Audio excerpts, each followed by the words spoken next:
एक भक्त हुए जयमल, क्या नाम था? जयमल। ये मीराबाई के चचेरे भाई थे। चचेरे भाई समझते? चाचा के बेटे। चाचा समझते हैं? तो चचेरे भाई थे जयमल। मीराबाई की भक्ति तो सबने सुनी, कभी जयमल की भक्ति सुनो। एक छत्र सम्राट थे जयमल, लेकिन प्रिया प्रियतम की ऐसी भक्ति करते थे, श्यामा श्याम की ऐसी, और अर्चन सेवा। हमारे वृंदावनियों में कीर्तन भक्ति ले रखी है गौड़िया वैष्णव संप्रदाय ने। हमारे वृंदावनियों में प्रसाद की, राग की, भोग की सेवा ले रखी है वल्लभ कुल ने।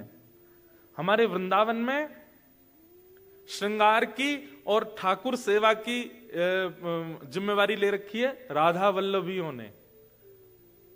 ऐसे बटी हुई है सेवा। तो श्री राधा वल्लभ संप्रदाय से दीक्षित थे श्री जयमल जी, और अपने ठाकुर की बड़ी विशेष सेवा करते थे।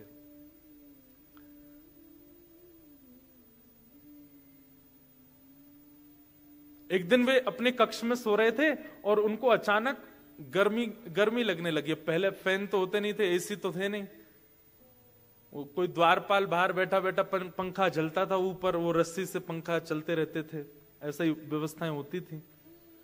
लेकिन जयमल जी को बहुत गर्मी का अनुभव हुआ। तो अब देखिए, ये है अर्चक की स्थिति। उसको जो अपने लिए फील होता है वो अपने लिए नहीं करता तैयारियां, वो ठाकुर जी के लिए करने लगता है। जैसे ही उसको पंखा चल रहा था और रात में सोते सोते जयमल जी को थोड़ी गर्मी सी लगने लगी, तो मन में विचार करने लगे, जब मुझे इतनी गर्मी का अनुभव हो रहा है, मेरे ठाकुर जी को कितना हो रहा होगा। हमारी स्थिति कैसी है? हमारे साथ कुछ भी होता है, हमारे नेत्रों को, कानों को, नासिका को, जीव को, त्वचा को, पंच इंद्रियों को कुछ भी अनुभव होता है, हम अपने लिए परिवर्तन करते हैं। पर एक अर्चक भक्त को कुछ भी फील होता है, वो ये कहता है कि ये मेरा नहीं है, ये मेरे ठाकुर जी संकेत कर रहे हैं मुझको। तो जयमल को जब गर्मी लगी तो उसको संकेत ऐसा नहीं लगा कि उसको लगी, उसको लगा मेरे ठाकुर को शायद गर्मी लग रही है। और जयमल जी ने तुरंत क्या किया? हमारे यहां खस होता है, खस की बढ़िया टाट बनवा करके एक झोपड़ी जैसी, एक हट जैसी बनवाई, और उसमें खूब सारा पानी का छिड़काव किया। तो उससे उसकी तासील ठंड होती है, बहुत ठंडा लगता है उसमें, बिना पंखे के भी बहुत अच्छा लगता है। अभी गर्मी जब आ जाएंगी ना, जेठ का महीना आएगा, जून जुलाई, आपके यहाँ तो विंटर होता है, हमारे यहाँ समर होता है उस समय। तो जैसी समर आएगा तो राधा वल्लभ जी, बिहारी जी, राधा रमन जी, सब जगह खस की टाट आ जाएंगी और उनको गीला करते रहते हैं पूरे दिन। ठाकुर जी को ठंडक अनुभव होती है। मैं अपनी घटना बताऊं, हमारे ठाकुर जी की झारी जी, जल झारी जी हैं, उसमें जल पधराया जाता है सुबह। वैसे तो नियम से तो बहुत बार जल बदलना चाहिए, पर हम कथाओं में और ट्रेवलिंग में इतने रहते हैं, तो हम सुबह जल पधराते हैं, फिर दोपहर में राजभोग के समय और रात्रि शयन के समय। तो रात्रि शयन के समय एक दिन में जल पधराना भूल गया, मतलब चेंज नहीं किया जल, और ठाकुर जी को विश्राम करा के सो गया।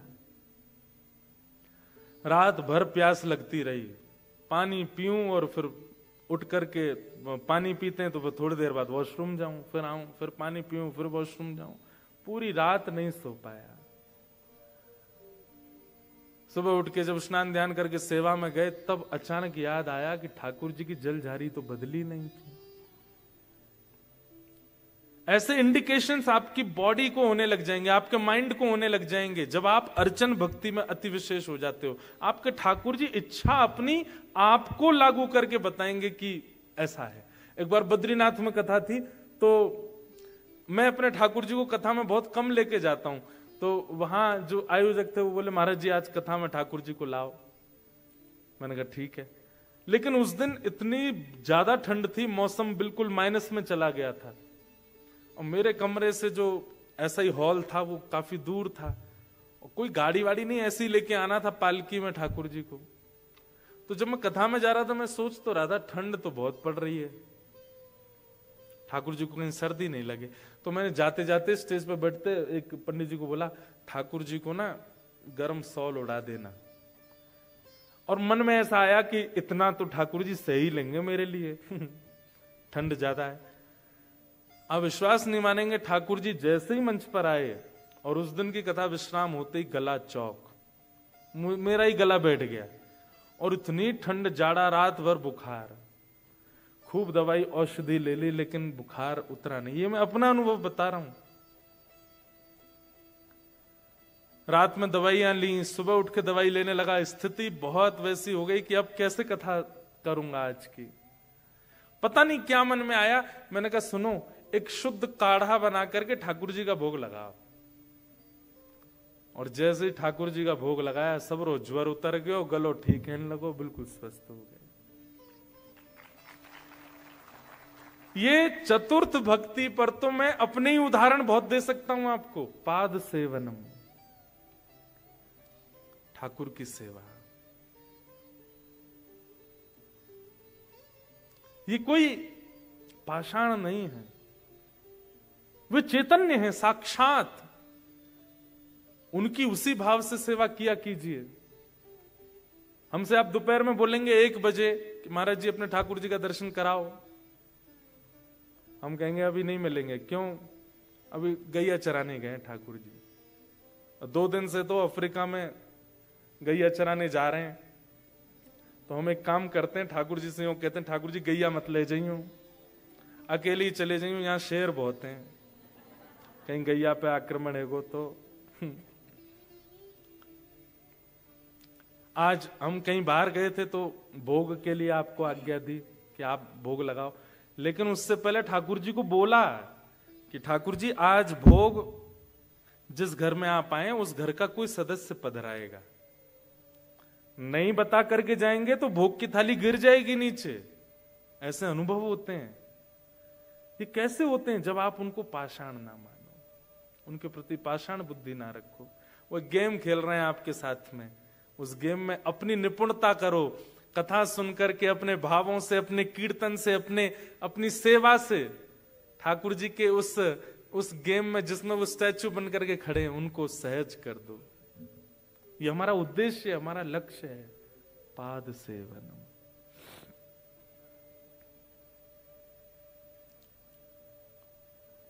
तो जयमल जी का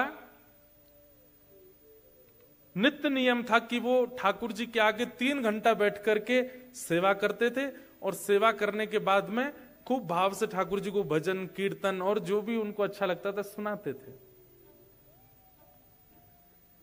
उनके विद्रोही, जो उनसे द्वेष मानते थे, जो उनसे लड़ना चाहते थे राजागण, वो जयमल जी को किसी भी रूप में हरा नहीं पा रहे थे। बहुत प्रतापी राजा थे। तभी किसी ने जाके बताया, बोले जयमल जी को हराने का एक ही उपाय है। बोले क्या? ये सुबह इतने बजे से इतने बजे के बीच में अपने ठाकुर की सेवा में होते हैं और उस समय ये कुछ नहीं करते। सख्त आदेश है पूरे राजभवन को कि इतनी देर, जितनी देर मैं सेवा में रहता हूं, मुझे कोई भी आकर के कुछ कहेगा नहीं। केवल राजमाता का अधिकार है मंदिर में आकर के वो मुझे कुछ संकेत कर सकती हैं, बाकी किसी का भी प्रवेश नहीं। अपनी पत्नी को भी नहीं आने देते थे।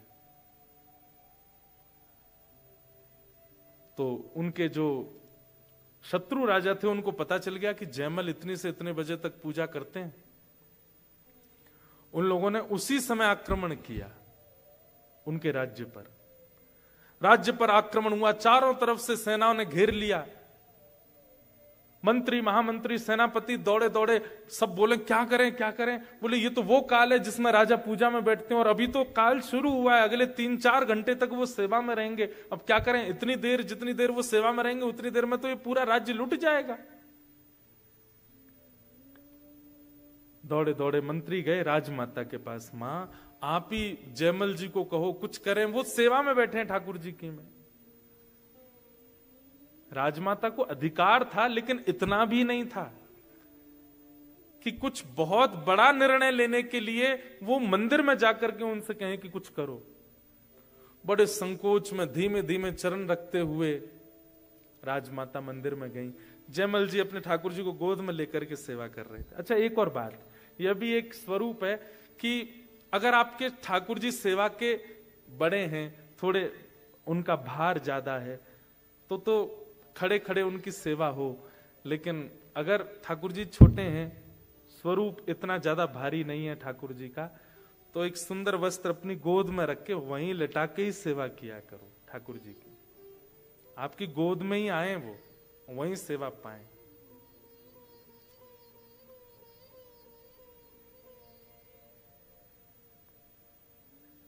मुझे तो बहुत सारे चरित्र याद आ जाते हैं एक के बाद एक। अब इसी बात पर एक चरित्र याद आया। ओरछा, हमारे भारत में मध्य प्रदेश में एक स्थान है ओरछा। वहां के राजा थे मधुकर शाह। उनकी पत्नी, पति थे कृष्ण भक्त, पत्नी थी राम भक्त। तो पत्नी जो थी ओरछा नरेश की, वो राम जी की सेवा करती थी, खड़े खड़े सेवा करती थी ठाकुर जी की। तो ठाकुर जी बोले, उनके एक दिन स्वप्न में आकर के बोले, आप हमारी 6-6, 7-7 घंटे तक सेवा करती हो, खड़े खड़े सेवा करती हो, तुम्हारे पांव सूज जाते हैं, हमको अच्छा नहीं लगता, आप बैठ के सेवा किया करो। तो जयमल राजा की पत्नी क्या बोली, ठाकुर जी मैं तो सेवा 2, 4, 5 घंटे आपकी करती हूं, पर आप तो भोर से लेके रात्रि तक खड़े रहते हो। जब मेरे स्वामी पूरे दिन खड़े रहते हैं तो उनके सामने 4-5 घंटे खड़े होने में मुझे लज्जा क्यों? मैं खड़े खड़े ही सेवा करूंगी। मेरा ये सेवा धर्म नहीं है कि आप खड़े मैं बैठ जाऊं। खड़ी रहती ठाकुर जी के आगे, बैठती ही नहीं थी। वो कहीं किसी मंदिर में भी दर्शन करने जाती थी तो ठाकुर जी अगर खड़े विग्रह, अधिकतर सब जगह खड़े हैं, वो बैठती ही नहीं थी। सत्संग में भी कोने में खड़ी रहती थी। क्यों? ठाकुर जी खड़े, हम कैसे बैठ जाएं? उनका भाव। जब किसी के लड्डू गोपाल दिखती थी तो बैठ जाती थी, बोले ये बैठे ठाकुर है तो मैं भी बैठूंगी। लेकिन कहीं खड़े ठाकुर हैं तो वहां बैठ नहीं सकती हैं वो। रात में स्वप्न में ठाकुर जी ने आके कहा आप बैठ जाया करो, बोले नहीं मैं तो खड़ी रहूंगी। आप भी तो खड़े हो। ठाकुर जी इतना कह के अंतर ध्यान हो गए। स्वप्न पूर्ण हुआ, ब्रह्म मुहूर्त हुआ, स्नान ध्यान करके आप जैसी सेवा में गई, क्या देखा, आपके राम लला भी बैठ गए। और आज भी ओरछा में श्री ठाकुर जी बैठे हुए हैं, उनकी भक्ति के लिए बैठ गए। हमारे साथ ऐसी लीला क्यों नहीं करते ठाकुर जी? हम क्यों वर्षों से सेवा, लोग बाग अपने अपने घर ले जाते हैं, बताते हैं हम इतने वर्षों से सेवा कर रहे हैं, इतने वर्षों से सेवा कर रहे हैं। क्या परिवर्तन हुआ? पाद सेवनम। तो जयमल राजा की राजमाता ने आकर के बताया, बोले पुत्र जयमल, मुझे पता है तुम अभी सेवा में हो, अपने ठाकुर की अर्चना में लगे हो, पर एक बहुत बड़ा संकट राज्य पर आया है। और राज्य पर आए संकट के समय अगर राजा व्यस्त होगा तो राज्य का कैसे भला होगा? जयमल ने कहा, एक बात कही बस। बोले मां, इस भवन से बाहर दुनिया मुझे राजा मानती है, पर वास्तव में इस नगर के राजा ये हैं। और ये देख रहे हैं, दृष्टि है इनकी। मैं अपने नियम से पहले नहीं आऊंगा। आपके अंदर ये जड़ भाव इनके प्रति क्यों आया कि ये नहीं देखते हैं, केवल मैं देखता हूं। मैं अगर सेवा में लगाऊं तो इसका मतलब इतनी देर यही देख रहे हैं बाहर, इसलिए आप बिल्कुल चिंता ना करें, चले जाएं। अब राजमाता कहे, मैं क्या कहूं, बाहर सेनापति मंत्री आदि सब खड़े। बाहर जाकर के राजमाता ने कहा, कुछ नहीं, तुम लोग सब बैठे रहो। जयमल तो बोलता है कि उसके ठाकुर देख रहे हैं सब। यहां राज्य के सब लोग, माताएं बहनें अपने घरों में चली गईं, बच्चों को संभालने लगी, सब रोने लगे, चीखने लगे, अब हमारा कुछ नहीं होगा। राजा को कोसने लगे, हम कैसे राजा के सानिध्य में रहती हैं, राज्य पर आए संकट के समय और मंदिर के भीतर जाके बैठ गया है। ये पाद सेवनम की चर्चा चल रही है। ठाकुर जी ने मन में विचार किया, इसका इतना विश्वास है मेरे प्रति और मेरी सेवा इसका सर्वधन है, उसके आगे अगर राज्य भी लुट रहा हो तो इसको कोई दिक्कत नहीं है। आज इसकी रक्षा हम ही करते हैं। और ठाकुर जी ने एक दिव्य रूप धारण किया, एक राजा का वेश धारण किया, किरीट धारण करके, धनुष लेकर के, बाण लेकर के ठाकुर जी घुड़साल में गए और राजा का निज घोड़ा जो था उसी पर ठाकुर जी बैठ गए और घोड़े को लेकर के राजभवन के ऊपर गए और ऊपर जाकर के वहां से पूरी सेना को देखने लगे। सेना को दिख रहा है कि कोई खड़ा है ऊपर छत पर राजभवन के, और वहीं से एक चाबुक मार करके छलांग मारी, सीधे पहुंच गए रणभूमि में, अकेले, कोई भी नहीं साथ में, कोई और नहीं, ठाकुर जी गए। तस्कर से एक बाण भी नहीं निकाला और पूरी सेना को तबाह कर दिया। कैसे? अपने नेत्रों से, केवल अपनी मुस्कान से। सेना आती है लड़ने के लिए, धनुष बाण चढ़ा चढ़ा करके, तलवार उठा करके, और जैसे ही ठाकुर जी के पास पहुंचती है, ठाकुर जी उस सेना को देख करके हंस जाते हैं। जैसे ही हंसते हैं सारी सेना गिर जाती है, मोहित होकर के गिरने लगी। धीमे धीमे धीमे धीमे सारी सेना ऐसी पस्त होती रही। जो मुख्य प्रमुख राजा था उसके पास जैसे घोड़ा लेकर के पहुंचे, वो देखने लगा, बोले ये कैसा अकेला व्यक्ति पूरी सेना नष्ट करता आया है। उसके सन्मुख जाकर के ठाकुर जी ने अपनी भौहें थोड़ी सी हिलाई, अपने मुख की एक मधुर मुस्कान से कुछ, ठाकुर जी एक्सप्रेशन किंग हैं हमारे ठाकुर जी, ऐसे ऐसे एक्सप्रेशन बनाते हैं।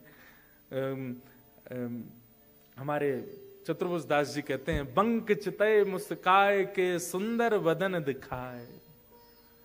ठाकुर जी बांके मुस्काते हैं, केवल आधा होठ ऊपर जाता है ठाकुर जी का, उतने में ही तो कल सबके प्राण हरण हो जाते हैं। गोपियां गोपी गीत में, वेणु गीत में क्या क्या नहीं कहती ठाकुर जी के रूप के लिए। अधरम मधुरम वदनम मधुरम, हसितम मधुरम चलितम मधुरम। श्रीमद् वल्लभाचार्य जी द्वारा विरचित मधुराष्टकम।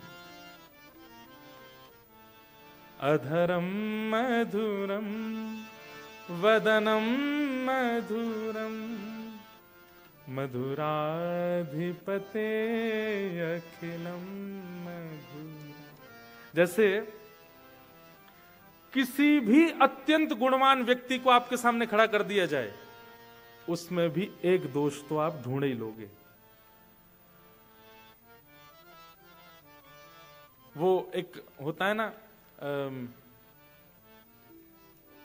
रूप के कॉम्पिटिशन्स होते हैं कई सारे, स्वरूप के, उसमें बहनें भी भाग लेती हैं, भाई लोग भी लेते हैं। हमारे जैसे मिस्टर इंडिया होता है, मिस्टर वर्ल्ड होता है, ऐसे मिस यूनिवर्स और ये सब होते हैं ना। ले आओ पिछले 7 बार की बनी हुई सारी मिस यूनिवर्स और मिस्टर यूनिवर्स को ले आओ, उनमें भी दोष दिख जाएंगे आपको। जिनको पूरे यूनिवर्स का सबसे सुंदर व्यक्ति बताया गया, वो भी दोष युक्त दिख जाएंगे। लेकिन श्रीमद् वल्लभाचार्य जी कहते हैं, कृष्ण में आप एक दोष भी नहीं देख पाओगे। दोष की क्रिया कौन कौन सी होती है? बोले वमितम मधुरम। अब वमित करते समय कोई मधुर कैसे लग सकता है? वमितम मधुरम मतलब मुख में पानी लेके उसको उगलना। बोले वो रूप भी अगर आपने कृष्ण का देख लिया तो पागल हो जाओगे, इतने सुंदर लगते हैं। चलते हैं मधुर, बैठते हैं मधुर, हंसते हैं मधुर, नाचते हैं मधुर, बोलते हैं मधुर, सब कुछ मधुर। इसीलिए कहा मधुराधिपते अखिलम मधुरम। बहुत सुंदर है। ठाकुर जी ने पूरी सेना को अपनी केवल रूप माधुरी से मोहित कर दिया। सब पस्त होकर के गिर पड़े। यहां जयमल की पूजा पूरी हुई। जयमल की पूजा पूरी हुई, तुरंत बाहर आए राजमाता। क्या हुआ? कुछ आक्रमण आदि? बोले नहीं, अभी तक तो नहीं हुआ है, लेकिन अब तुम देरी मत करो, जल्दी अपने कवच आदि पहनो, निकल जाओ युद्ध के लिए। पूरी सेना को आज्ञा कर दी, जाइए सब लोग तैयारी कीजिए, द्वार पर जाके खड़े हो जाइए। अब मेरी पूजा पूरी हो गई, अब तक तो ठाकुर जी रक्षा कर रहे थे, अब मैं जाऊंगा युद्ध के लिए, मेरा घोड़ा लेकर के आओ। महाराज वो घोड़ा हांफता हुआ आ रहा था। जयमल बोला, इस पर कोई दौड़ के गया था क्या? नहीं महाराज, घुड़साल में ही खड़ा था। पांव देखे तो पांव में मिट्टियां लगी थी। बोले कोई तो गया, अब इतना सोचने का समय नहीं है, इस पर बैठो। जैसे ही बैठा, कस्तूरी की ऐसी अद्भुत सुगंध उस घोड़े में से आ रही है। उसको संकेत तो हो रहा था कुछ तो अलग है। जैसे ही उसने चाबुक खींची, द्वार खुला राज्य का। बाहर जाकर के देखा सारी सेना सो रही है, दूर दूर तक सारे सैनिक पड़े हुए लेटे हुए हैं, कोई भी युद्ध के लिए नहीं खड़ा है। जयमल बोला ये क्या हुआ है? पूरी सेना देख करके आश्चर्यचकित बोले हमें नहीं पता महाराज। सबको देखा तो कोई मरा नहीं है, सब लोग पड़े हैं बस, हाँ हाँ अपने हृदय पर रख करके, मानो जैसे किसी पीड़ा में कोई पीड़ित रोता है, ऐसे सब रो रहे हैं। जयमल सबके पास घूमता हुआ जैसे मुख्य राजा के पास गया, उसको देखा तो वह भी बस अपने हृदय पर हाथ रख करके, नेत्रों से अश्रुपात हो रहे हैं, पूरा शरीर कांप रहा है। जयमल अपने घोड़े से उतर करके गया, उसके मुख पर जल डाला। ए भाई, तुम युद्ध करने के लिए आए थे और युद्ध तो किया नहीं, ये तुम्हारी स्थिति क्या हो गई, क्या क्या बात है?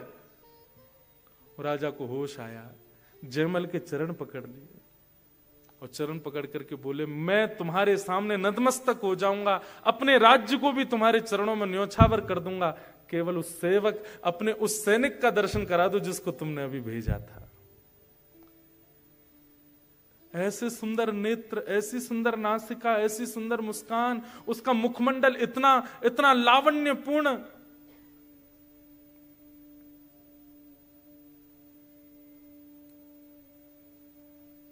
थोड़ी देर में जयमल राजा देखता है कि पूरी सेना रो रही है और राजा के आगे हाथ जोड़ करके भीख मांग रही है कि एक बार उस सैनिक का दर्शन करा दो जिसको तुमने भेजा था।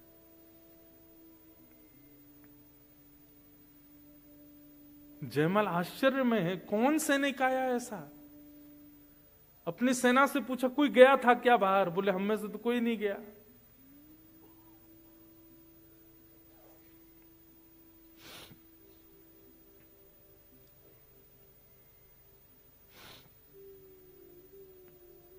पूछने लगा कुछ तो बताओ, भेष कैसा था, श्रृंगार कैसा था, आकृति कैसी थी? तो वर्णन करने लगे कि वरहा पीड़म आहा नटवर वपु कर्णयो कर्णकारम।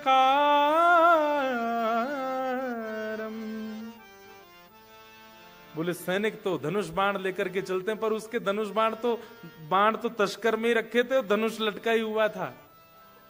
दूर से ही घोड़े पर बैठ करके आया, नेत्र चलाता हुआ, मधुर मुस्कान करता हुआ, सांवरा सलोना स्वरूप। उसने जो मुकुट पहना था उस पर भी मोर पिछ लगा हुआ था, अद्भुत पीतांबरी थी। और सुनो, घोड़ा यही था जिस पर तुम बैठ के आए हो।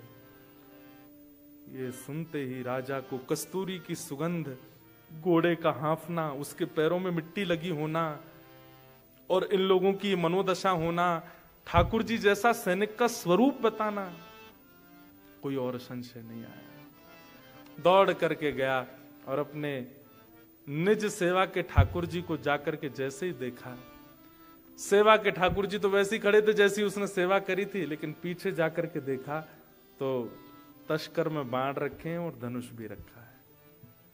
जयमल समझ गया, बोले जितनी देर में सेवा में था ठाकुर जी गए थे और ठाकुर जी जाकर के पूरे युद्ध को संभाल के आए।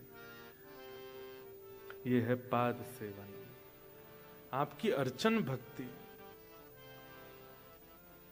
हम लोगों का कितना बड़ा सौभाग्य है कि ठाकुर वृंदावन से चल के, नाथद्वारा से चल के, जयपुर से चल के, जहां भी ठाकुर की विग्रह निर्माण होते हैं, हम सबके साथ चल के नैरोबी आ गए, अफ्रीका में आ गए, केनिया में आकर के हमारे घरों में बैठे हैं, और तब भी हम उनसे सचल का दर्शन नहीं कर पा रहे उनमें। ये कितना बड़ा दुर्भाग्य है हमारा। हमको फिर भी ठाकुर जी अभी भी पाषाणी बने हुए हैं। ये चौथी भक्ति है, पाद सेवन। और पाद सेवन करने वाले व्यक्ति का एक ही उद्देश्य होना चाहिए कि मेरे ठाकुर जैसे मेरे पास आए हैं इससे विपरीत अवस्था में आ जाएं, मेरी भक्ति से, मेरे भजन से, मेरी सेवा से। हमारे ब्रज की एक कथा है, एक महात्मा गए और अपने झोला रख के और यमुना स्नान करने लगे तो दो माताएं, ब्रज की माताएं, भोली भाली माताएं, भोले तो होते हैं। अच्छा, अर्चक सेवा में एक चीज और, आप जितने चतुर बन के सेवा करोगे उतनी सेवा में आपसे त्रुटियां होती रहेंगी। सेवा तो आप बड़े सौम्य होकर के, भोले होकर के, जैसे सेवा में एक नियम होता है कि हाथों में इत्र लगाओ, इत्र के बाद स्पर्श करो, हाथ धोकर के स्पर्श करो, अच्छे वस्त्र में स्पर्श, ये तो बाह्य रूप है, लेकिन हृदय भी बहुत कोमल बनाओ, ठाकुर जी को कहीं श्रम ना हो जाए आपके स्पर्श से, उसके लिए बहुत भोले हो जाओ, बहुत सीधे, प्रसन्नता में ठाकुर जी के आगे जाओ, बिल्कुल भी उदासी आपके मुखमंडल पर नहीं होनी चाहिए। बहुत सेवा के बड़े नियम हैं, लेकिन ये मैं बताऊं वही पालन नहीं करने हैं। आप केवल ठाकुर जी को चैतन्य मान लीजिए, अपने आप आपके पास भाव आते जाएंगे और आप करते जाओगे। तो दोनों माताएं जा रही थी जल भर के, तो एक ने दूसरी से कही, हेरी तो पता है देख महात्मा जमुना जी स्नान कर रो, जाको झोला यहीं रखो कोने पे। ब्रजभाषा समझ रहे हैं? समझ रहे हैं? जो समझ रहे हैं वो न समझने वालों को बता देना। हाँ भैया, ब्रजभाषा बहुत प्यारी भाषा, हम तो हमारे लाल जी की भाषा यही में बोलेंगे। तो एक गोपी दूसरी तो बोली, यानी तो पतो देख महात्मा स्नान कर रहा है जमुना जी में, और जाको झोला धरो किनारे पे। मैंने सुनिए ये महात्मान के झोला में ही भगवान बैठे रहे। तो एक बोली, अरे सखी मो दर्शन करा दे। चल तो कराऊं दर्शन। महात्माओं को झोला में यही सब होता है, जैसे झोला खोल करके निकाली, करताल निकल आई, माला निकल आई, कुछ ग्रंथ निकल आए, कुछ भेंट दक्षिणा निकल आई। एक छोटा सा एक डिब्बा था, वो डिब्बा निकालो, जैसे डिब्बा खोलो तो वहां में ऐसे लड्डू गोपाल बैठे थे। तो पहली सखी ने खोली, देख देख देख जे बैठे भगवान। तो दूसरी इतनी भोली, वो कहा बोली, अरे या बाबा निष्ठुर ने डब्बा में भगवान धर दिए, ठाकुर जी के हाथ पांव टेढ़े है गए। और लड्डू गोपाल नहीं देख रहे, वो कह रही है ठाकुर जी के हाथ पांव टेढ़े है गए, डिब्बा में धरवे थे। सुन ये ठाकुर जी बाहर निकाल, मुंह पे घी धरो, मैं इनकी मालिश करूं, हाथ पांव सीधे करूं। और वो मालिश निकाल के लड्डू गोपाल जी के पांव दबा रही है। ए बाबा, अरे बाबा जन कौन से नरक में जाएगो, ठाकुर जी के हाथ पांव टेढ़े कर दिए तेने। और ऐसे कर करके, अरे लाला सीधो है जा, अरे लाला सीधो, अरे गोपाल सीधो है जा। उस सहज सी, अनपढ़ सी, गवार सी उस गोपी के जरा से घी के लेपन से लड्डू गोपाल के हाथ पांव सीधे हो गए। और सीधे जैसे ही भय दोनों, अरे देख कैसा सुंदर है, सीधो है गो ठाकुर, जय हो, ले तू प्रणाम कर ले। इतने में बाबा निकल गए, क्या कर रही हो? तो तुरंत ठाकुर जी यथावत रख के और डिब्बा डिब्बा बंद करके भागी। महात्मा दौड़े दौड़े आए तो देखा सब सामग्री बाहर पड़ी है, डिब्बा आधा सा खुला रखा है, बंद नहीं हो रहा था क्योंकि ठाकुर जी सीधे हो गए। महात्मा ने सब सामग्री रखी, ठाकुर जी को डिब्बा उठा करके जैसे ही खोल के देखा तो ठाकुर जी सीधे खड़े। ये देख करके वो महात्मा आश्चर्यचकित हो गए, ये कैसे हो सकता है? मैं 40 वर्षों से लड्डू गोपाल की सेवा कर रहा हूं, ये हाथ पांव सीधे कैसे हो गए इनके? दूर खड़ी थी दोनों, नतमस्तक हो गए, प्रणाम किया उनको जाकर के। 40 वर्षों से अप्रश्न सेवा, महंगे से महंगे इत्र लगा करके, चंदन घिस करके, वेद मंत्र सुना के, पाठ सुना करके, कथाएं सुना करके, यमुना गंगा जल सब में स्नान कराया, ठाकुर जी ने कभी अनुभव नहीं कराया। तुमने ऐसा क्या किया कि ठाकुर जी सीधे है गए? वो सीधे है गए मतलब, बाबा तू बड़ा निष्ठुर है, तेने वह डिब्बा में धर दिए ठाकुर जी, तो हमें तो लगी डिब्बा के कारण ठाकुर जी ने हाथ पांव ऐसे कर लिए अपने, हमने घी लगाया और ठाकुर जी सीधे है गए। तो पाद सेवन में पहली वस्तु क्या चाहिए? अपने ठाकुर के प्रति जड़ भाव नहीं। और दूसरा क्या चाहिए? तन की शुद्धता, वस्त्रों की शुद्धता, हाथों की शुद्धता, ये तो है ही, पर मन की, और मन की शुद्धता केवल एक है, जितने सीधे, जितने भोले, जितने सहज, उतनी अच्छी सेवा ठाकुर जी की। आप जितने चतुर बन के सेवा करेंगे, सेवा आपसे नहीं होगी।